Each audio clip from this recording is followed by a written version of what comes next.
Just finished my workout, started the second week. It's a Wednesday.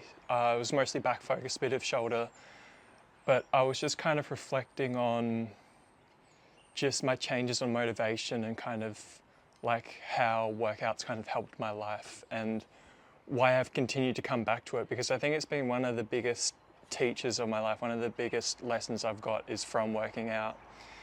And for me, working out just started as something to explore during COVID time because, we weren't able to do as much, and I was like, I want to have something. I want to be doing some work on myself. There's no more soccer. I'm not doing like my high performance training at school. So I wanted to have something that would, just do something with my free time.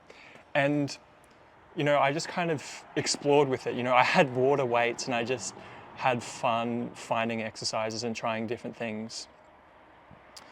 But, after a while I did get some dumbbells and then started studying more and looked at YouTube videos and then got more and more into it. And I think it taught me staying consistent with something, staying disciplined with something. But also, I think it's been a pursuit that I've continued because I've always looked for why we do things, meaning, what is the purpose of things, why do we do stuff? And I used to think that we have to have reasons to do things, we have to have some sort of purpose to do things, we have to reach the end goal. I used to always think that was the case, and I would spend so much time trying to become really muscular or really great at soccer or really great at music. And I would just burn myself out because I would try and do way too much in the short term and not think of the long term.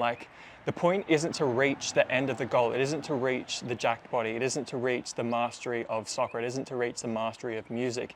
It's to have the experience of putting in time and effort over years and building that identity and exploring yourself through these pursuits and sticking to them throughout the seasons of your life and having the journey of it. You don't want the end result, you want the feeling of the end result. You want the feeling of self-worth that you put time and effort into something and that it was worthwhile. And I'm not saying that you have to go crazy, because I still enjoy playing video games and that sort of stuff. And I used to always struggle trying to find a balance between the two. But now I'm all right, I'm gonna stick to doing the minimum for this, 3 workouts, rebuild my wrist, see how it goes. And then in my free time when I can, I'm just gonna enjoy myself and play video games and have that balance. And I found that that's been a lot more realistic and easier for me to continue.